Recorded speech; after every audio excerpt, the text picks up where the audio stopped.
Good morning, everybody. Good morning. Good morning. I just realized we give you a whole concert before Java with Jimmy in the morning.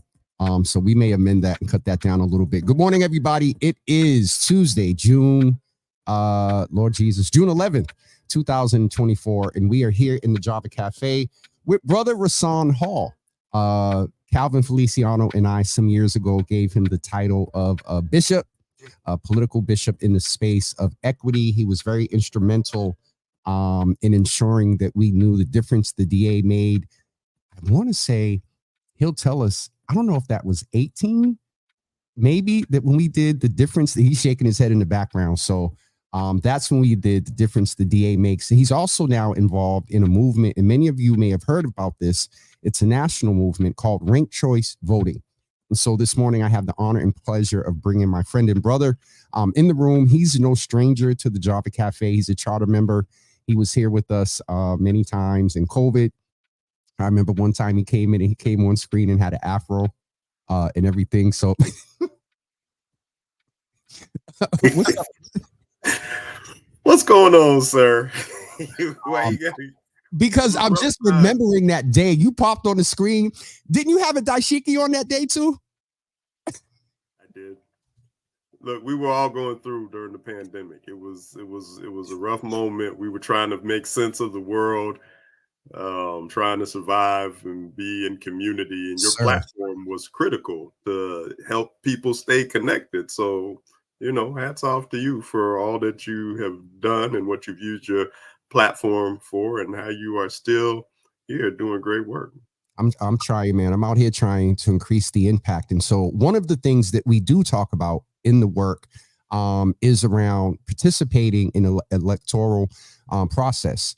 And it is an interesting time right now. National politics, lesser of two evils and things. And so I saw a post that someone shared last night. It's not verbatim, but they talked about the importance of tuning in and understanding, first of all, what is ranked choice voting. And I would be remiss, President Hall, I don't think you have been on since you may have been on once. Once, and we went right into the subject. And so let me ask, you're in a space you've always advocated, but in this role now, the Urban League of Eastern Mass has a very long-standing, historical, impactful reputation.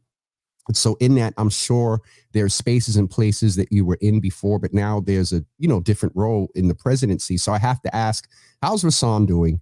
And then after that, let's go into ranked choice voting. But I wanted to check on you and see, you had this big event last Saturday, had the good brother that also started during COVID. I think at that time it was called Club Quarantine. Yeah. And so you had Brother D Nice here last Saturday. Fair. So how are you? Tell us whatever you want to tell us. And then let's really let the people know what ranked choice voting is about and why we need to take a serious look at it and support it. Yeah, I'm doing well. Thank you for asking. It has been an honor and a privilege to be at the helm of this 105-year-old civil rights organization that's been on the vanguard of economic justice and economic development in the Black community. And so that is the work that the Urban League does, and we do it across 5 pillars: employment, which is workforce development and entrepreneurship; education; health; housing; and justice. And in each of those pillar areas, we do public education, we do advocacy, and we do programming, direct services. We also have a domestic violence program that supports victims and survivors of domestic violence and sexual assault, but also trains first responders and clergy on the concerns around domestic violence. And so June 5th was my 1-year anniversary, so I made it without getting fired. So it seems like I'm doing okay, according to the board of directors. But, strong organization, good people doing positive work. But we've got a lot of room for growth and a lot of opportunities to impact the trajectory of the lives of the people, not just in the Black community, but in communities of color and in low-income communities throughout Eastern Massachusetts. And that's my commitment. And I'm glad to be here and really feel like we're having an impact. I think in the last month, we've been engaged in more events and activities than we have been for quite some time. And admittedly, there was a transition from Darnell Williams to an interim of Dr. Motley, Yep. who was there. I say he came for a cup of coffee and stayed for a meal because of the pandemic and because of the National Urban League's hiring vetting process for hiring. Which is very extensive from what I heard. Yes, yes. So, but we had our inaugural Women's Empowerment Breakfast where we honored women for the first time exclusively. A woman who was a leader in the corporate sector, a nonprofit leader, as well as a rising star. We named those awards after icons in Boston. One was Mary L. Reid. The other was Shirley Owens Hicks. And we acknowledged them and honored them. And then we had a health festival with DJ D Nice. It was originally supposed to happen last year, but weather pushed it off until this year. So we've got a lot more things coming. We're celebrating our 105th anniversary in November. So keep an eye out for that information about our gala. And we're continuing to do our workforce development and entrepreneurship work, our youth STEM programming, our domestic violence work, merging into the housing space and as well as the health and mental health space. We've got a big announcement coming out in July, so stay tuned. Make sure you get early and to this. Oh yeah, get it to us early, before the other folks major at Legacy. Anyway, but one of the things that you mentioned was moving in the space of policy, and policy is made by elected officials. It should be on the recommendation and what they're hearing from their constituencies. Just wanted to put that out there. But there is this movement, there is this model of rank choice voting. And so for folks that don't know, can you give us sort of a layman's overview of what that is and the difference between traditional voting models and rank choice? Sure. I'll give you a lay person's overview. So it's not gender specific. That's 52 years of conditioning that I will own and name, but the motive was I'm messing with you. I know. Lay person's lay humans understanding. There it is. Essentially, ranked choice voting is an opportunity for peoples to cast a vote in the candidate that they believe in, as opposed to voting for the person that they can either tolerate or think is going to win. Normally, and especially here in Boston, we have a top two general election. When we have a crowded field of candidates in the primary election, it's only the top two vote getters that make it to the general election. What ranked choice voting proposes to do is increase that to a top four. And in addition to being able to cast your vote for the person that you want or the person who you think is more likely to win, you can rank your choices. And so for those top four, you can say, this is the person that I believe in the most, and that is my first choice. In the event that that person doesn't win, here is my second choice. This is the person who I could either would like to see or could tolerate, and that goes down to the third and fourth. A perfect example, and this is one of the things that the Ranked Choice Boston Coalition has done, is hold community meetings, and we do it around food. Everybody has a favorite food or a food that they like, but within those foods, there are certain variations. Some people like pizza, cheese pizza, pepperoni pizza, I like veggie pizza, mac and cheese pizza. You like anchovies, right? And so if we had to vote on what was the most popular pizza, you could rank it. It's like, well, I like a good pepperoni slice, but I know cheese is a sure thing. It's hard to mess up a cheese pizza. So you might want to vote for the cheese pizza because that has the higher likelihood of everybody voting for it and winning. But if you really, in your heart of hearts, believe that pepperoni is the thing, pepperoni is the thing. Pepperoni is it. You place your first vote, your choice on that pepperoni pizza. In the event that the pepperoni pizza doesn't get 50% of the vote, then your second choice vote then gets tabulated. And that's how ranked choice voting works. And when you think about some of the elections where we have had these crowded fields for mayor, where there are higher numbers of people of color, more women, etc., And people were just like, well, who am I going to cast my vote for? Because I don't want to feel like I'm throwing my vote away, voting for someone who is either a dear friend who I believe in, but they just don't have the political machinery around them to make sure that they can get past the threshold and make it to the top two. I can vote for that person, because even if they don't make it in the first pass, if those other votes get counted in the second round of counting. And so ranked choice voting is a process whereby people can cast their vote for the candidate that they want and rank the other choices and ensure that more candidates who are from diverse backgrounds, who do not have the financial backing to have a robust campaign to cover the entirety of the municipality or influence as many voters, still have a chance to be engaged. Rahsaan, does this make the voting field more equitable? It absolutely does, because again, people, this whole conversation around electability has always been a problem, especially when it relates to women and when it relates to people of color.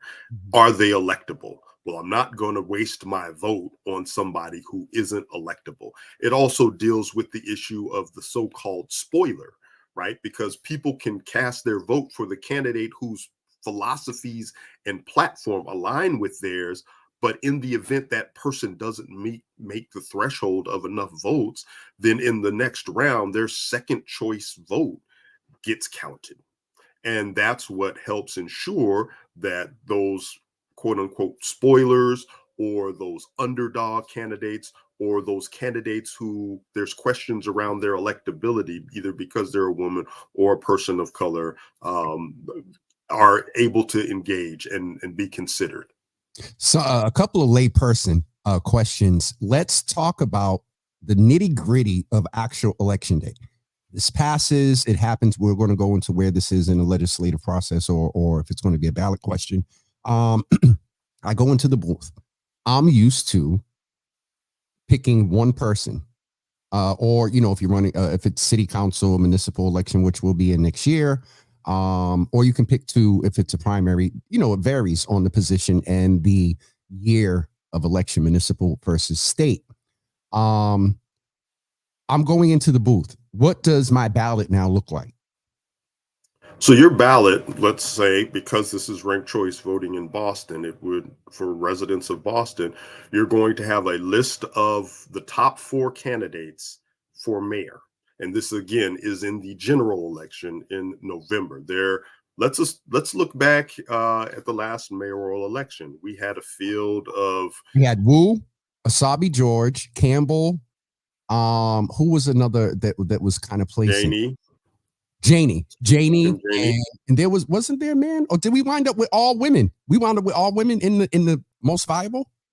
As the most viable, but there were several others in the general election. But so the primary election had a field of like 8 something people, right? But there were, like you said, the 4 who were probably the most viable. So we'll take those top 4. So your ballot would list those 4 candidates vertically, and then there would be rows of your first vote, your second choice vote, your third choice vote, and your fourth choice vote.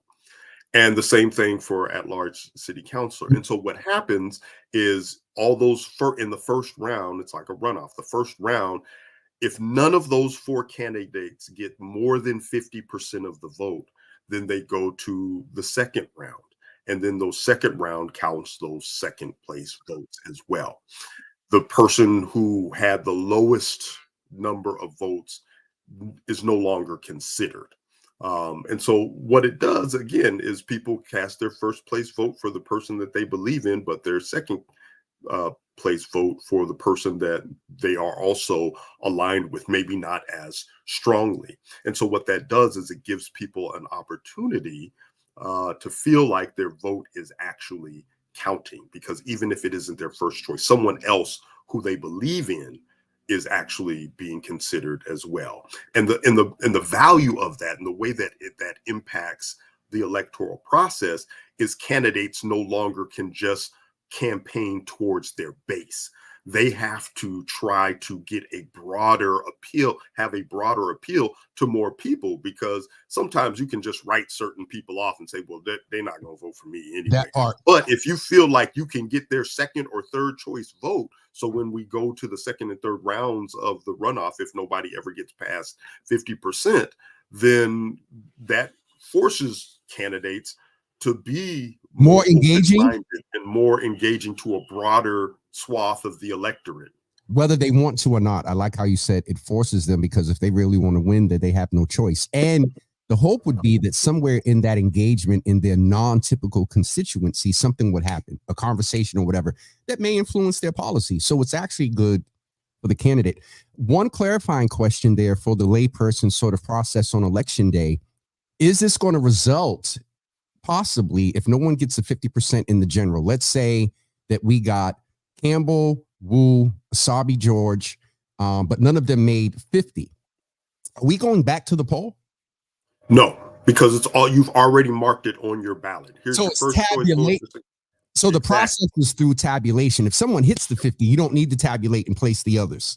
So correct. 50 is the mark. Now, what if two people in the general split 49.9 and 49.9? Well, there's always going to be more percentage of the votes, right? I guess there's a scenario where there's write-in candidates, but when it's only two, the person with the majority of the votes is going to be the winner. Okay, but that's after several rounds of. Yeah, I'm just wondering if you ever heard in the research or what's being done around the country where they got to a round and it was dead 50-50 for both candidates. Yeah. So then if it was an even split after going through the multiple rounds and it still came and it was an even 50-50, 500 votes for one person, 500 votes for another person, then you would have to have a runoff election. You would go back to the quote unquote normal. Right. But again, through the ranked choice voting process, you're counting the people's second and third choice votes. But if it just so happened that all of those second and third choice votes equal the same amount for both persons, there would have to be some sort of runoff. Okay, I was just curious. But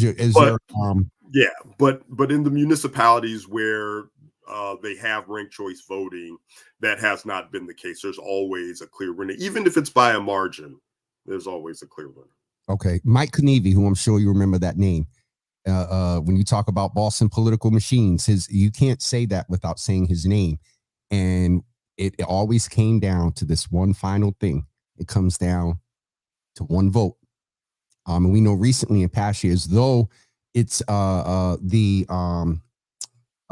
message of it is our city councilor, Julie Mejia, won by one vote. When they went back and recalculated, it's technically, I looked at the papers, it was 3. I was like, oh, okay. But that goes to the point in general, ranked choice or not, your vote always counts. And it's important to participate in the electoral process. Let me ask you this. Where is this in Boston? Because of the relationship with the city of Boston, the home petition and all that, where are we? Is this going to be a ballot question in November? And let me also ask, is this just for candidates? And can ranked choice voting be applied? Ballot questions.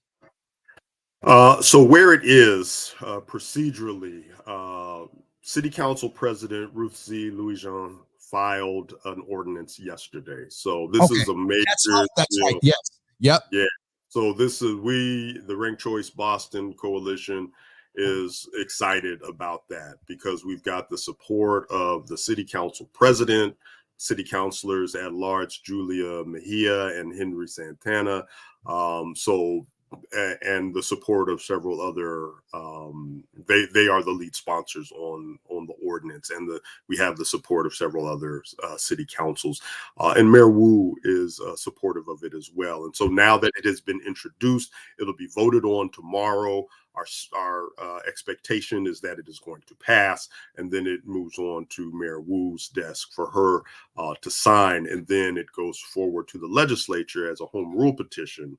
And it has to pass throughout the legislature. And so the challenge there is that, the Boston delegation could be all for it, but we've got legislators from other parts of the state who, for any number of reasons, could say, well, we don't, this is different. We don't know what it is. We're not going to approve it, or we know exactly what it is and it creates more equitable democratic process. We don't want that in our municipality, so we're going to vote against it. Our hope is that because it is something specific to Boston, that other legislators will follow the lead of the Boston delegation. So, and our coalition that is made up of a huge array of civil rights and advocacy and civic engagement organizations are going to continue to do the campaigning and advocacy that we've been doing to get it this far, to make sure that it gets passed in the legislature. It will only apply to the municipal elections of mayor and city councilor.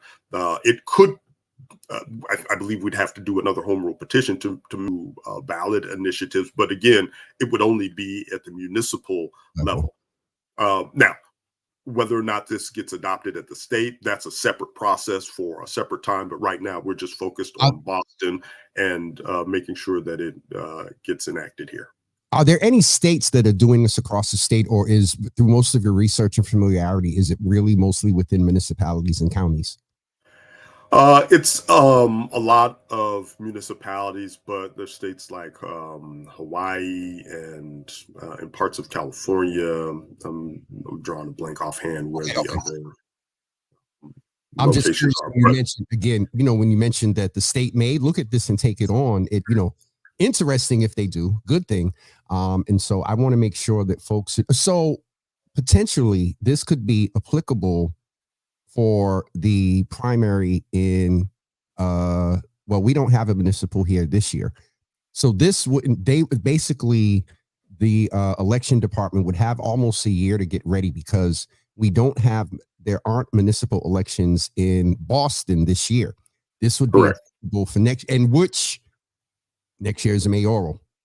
I think the implementation would be for either 2026 or 2027, and so the next municipal election. The next municipal election is next year, 25. But to give the elections department more time to put this in place and implement it, it may very well be implemented in 2027. That's interesting to hear that, because you would think that a year would be enough time to implement that. And in implementation, we want to be careful that all infrastructure and systems and whatever, translation of the voting ballots and whatnot.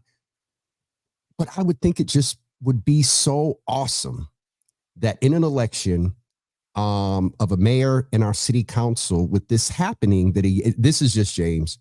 Yeah, that would be interesting if it passed this year and then it's not applicable until the next municipal election, which would be in 27.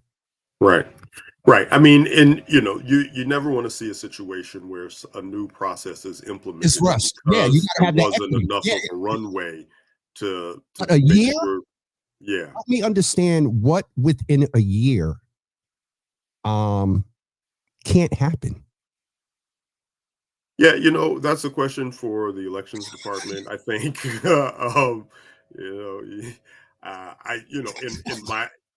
In my mind, I feel like it could be done. But when we think about, municipal budgets, we think about the technology that's required, updating the machinery to properly count the ballots, training, training the people. And then there has to be a public education campaign to make sure that people understand this is what's happening. Because if you see a ranked choice ballot for the first time with never hearing anything about it, it's intuitively, it makes sense. It's like rank your choice first through fourth. And okay, but there's going to be some people like, well, what is this? And so, we want to make sure that everybody is on board and that everything is in place so that there is a smooth transition into it. And, realistically, when you tell somebody you've got a year to implement something, that's on top of all of the other things that they've already got planned for that year. And so you got to adjust, and does it require new staff? And the interesting thing about this, and I want to take this moment to introduce this so people can, because we're in budget season. I just seen an article this morning that I think the mayor sent a version back off the city council, and some of the city councilors are not happy. That those budget implications happen like this. Budget starts on July 1st. And if the primary, if it was implemented next year or this year, or whatever, let's just say, for example, there wasn't enough time to adjust the budget. And behind the scenes, I'm sure they're already working on FY 26's budget. So thank you for the clarity. Because when you said a year, it was a little baffling to think that you couldn't get this done, within a year. But the public education, the equity and the intentional equity that would be needed in the infrastructure and systems has to be there. So where can folks go, Rahsaan, to get more information, get on a mailing list, or stay up to date with what's going on with Ranked Choice Voting Boston? Yeah, we can go to Ranked Choice Voting. You can follow us on all of the social media platforms, Twitter, Instagram, Facebook. That's where we're going to have all of the up-to-date information about what we're doing, where the campaign stands. You can go to rankedchoiceboston.org as well and find out. We've got an FAQ that explains it in plenty of content. What's that? What's a FAQ? Oh, frequently asked questions. Thank you. You can sign up to be a part of the coalition. There's a nice little video at the front. You might see some people in the video. Like you? And he said it's Ranked Choice Voting, all one word.org. Ranked Choice Boston, all one word. Boston. Yep. Ranked, RANKED. Oh, ranked. Thank you. I was going to say I can spell, Brother Rahsaan, but thank you for the ED. Ranked Choice. Oh, so it's not Ranked Choice Voting, it's ranked. Right. The it's kind of like past tense, like you've ranked. So you let me have this title up here all this time with not texting me and telling me to add an ED? Well, because I didn't see it. Like James, you rank.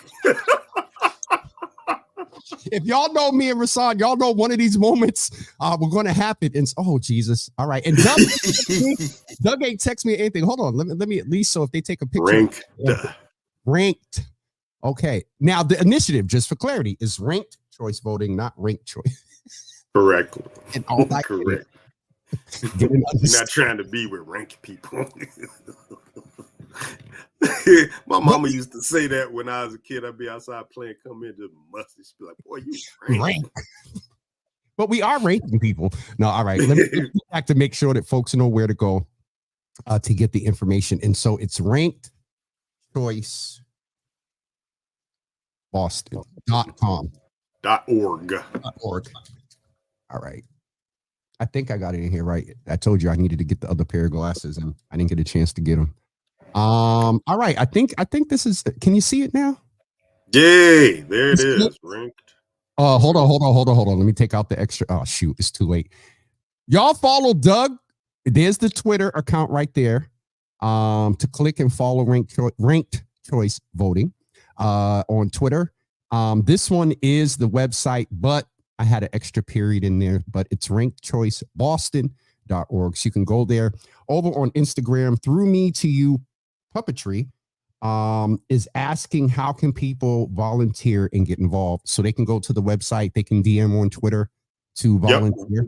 Right on the website, it says join us. Okay. And you click on that and you can sign up, you can get information, find out about opportunities to volunteer. We're hosting community events to raise awareness, and we do a demonstration. So like when I started out and you asked me what it is, I used the pizza example. So we did an event in East Boston, and we had a competition we used empanadas.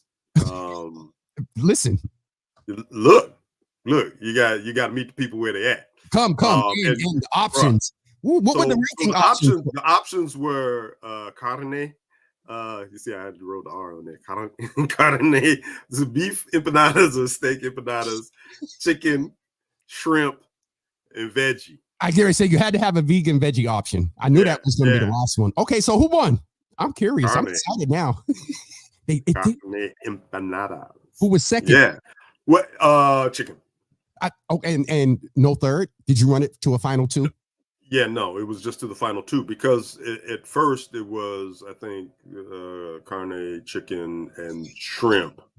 And then Eventually, after a runoff, then it was the chicken and the carne, and then the carne won. And you know, I certainly lobbied and campaigned for veggie.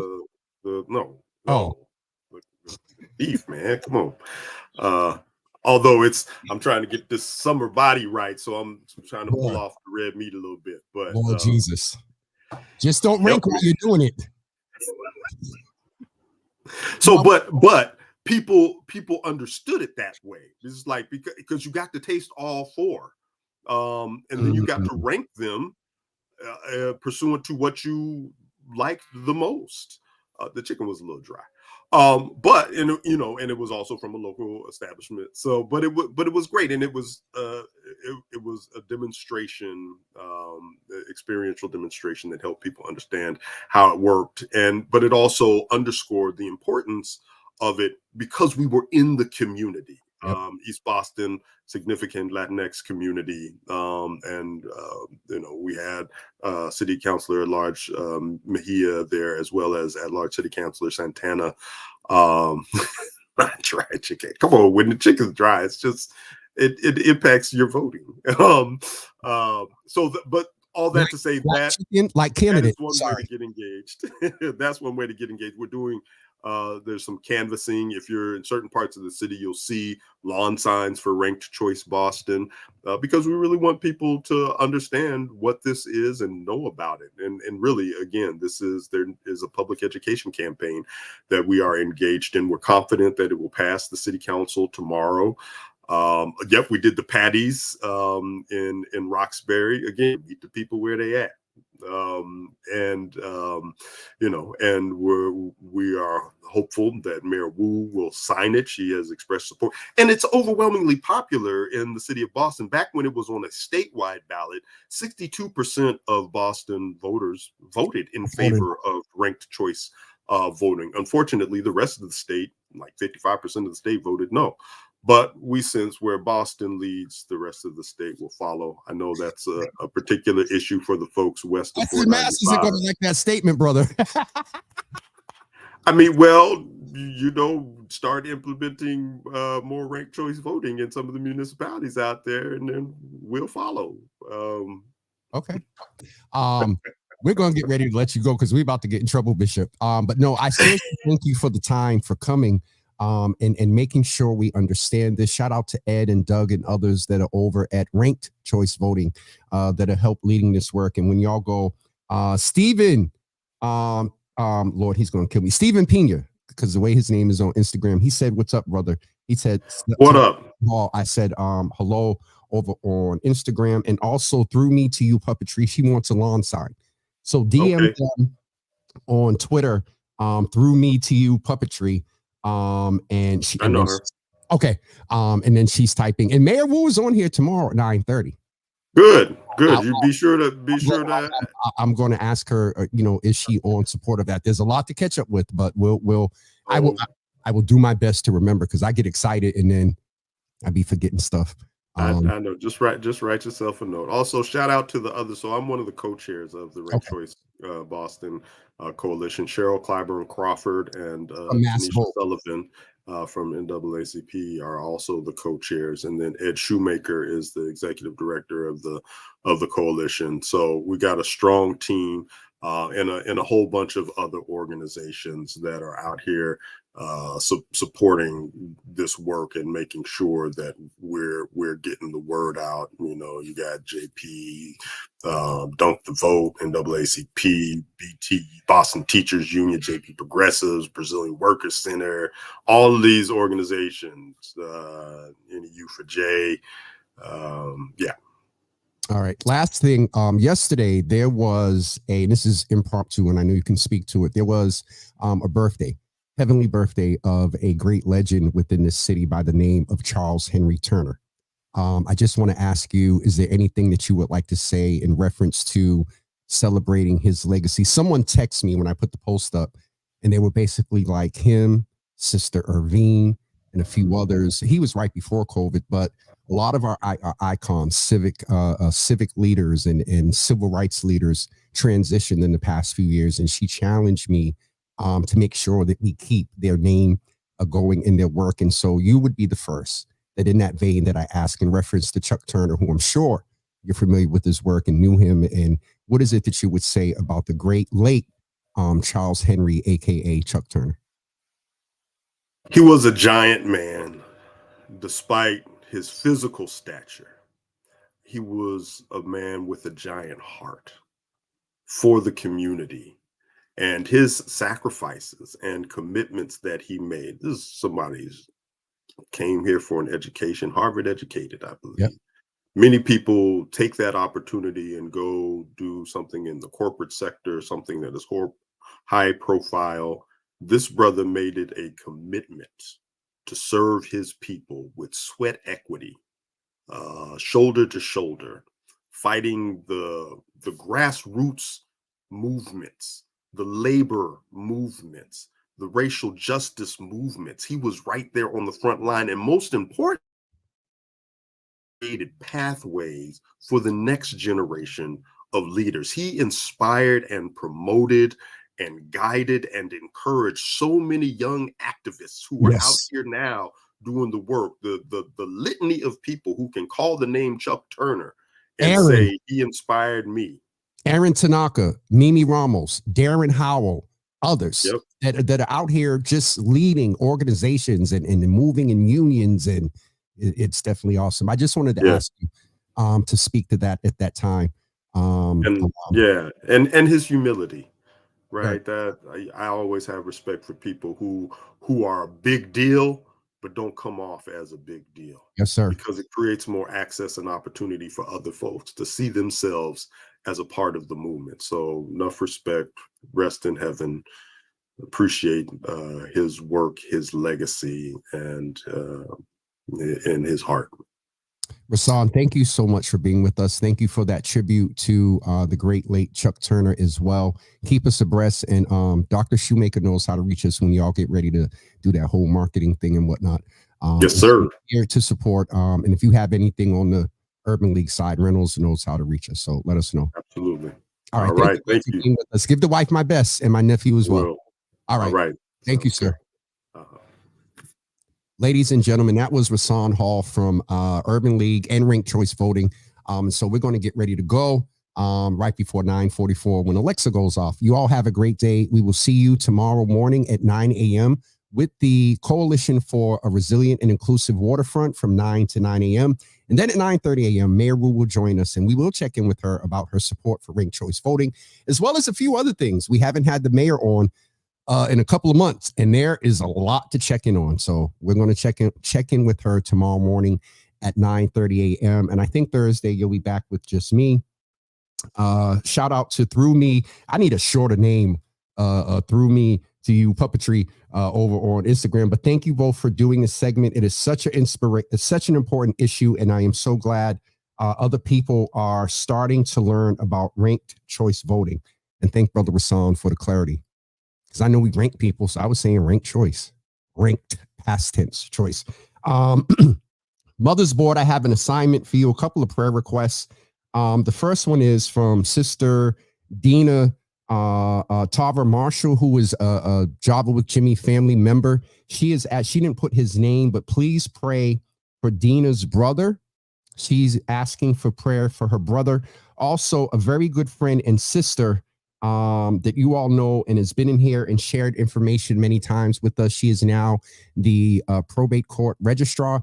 Attorney Stephanie Everett lost her mom about a week ago, and we're going to gather with her this Saturday. And so please keep the Everett family in prayer as well. So the Tarver or the Marshall family, Brother Marshall, and also the Everett family, please keep them in your prayers as they are dealing. Well, Stephanie's dealing with the transition of her mom. Don't forget Uncle Thaddeus. He hasn't been with us a lot lately, so keep him in prayer as well. A lot of hype when people's family members transition, and then after everybody leaves, where are folks? So checking on him every now and then. and others as well. So thank you all for being here. I want to give a special shout out to my friend and sister who last night facilitated a conversation with me about my journey of being a Black man who loves God, who was gay and grew up in the hood. If you did not watch that episode, I have to go back and watch it, because there were a couple of moments last night that I had some epiphanies and breakthroughs, like right in real time, of talking with Simone. And so I want to shout her out. My team texted me and was like, oh, we see a different model of stuff, and we see Simone doing some stuff with you.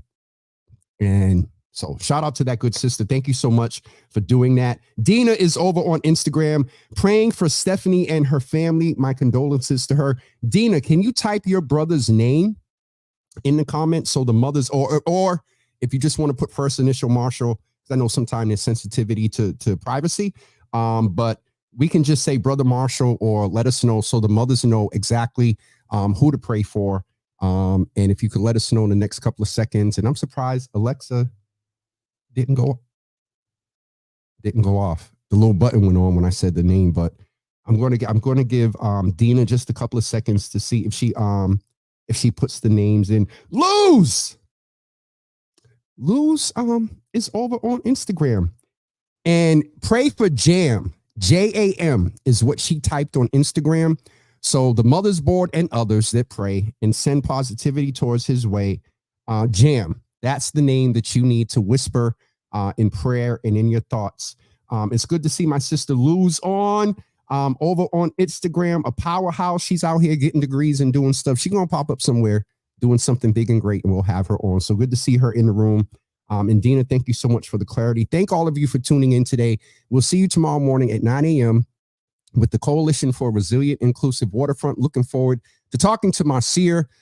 Chris, I used to work with for Mayor Menino, and Luz, I was just with her for World Ocean Day last Saturday, and good friend and brother Ian from the Coalition.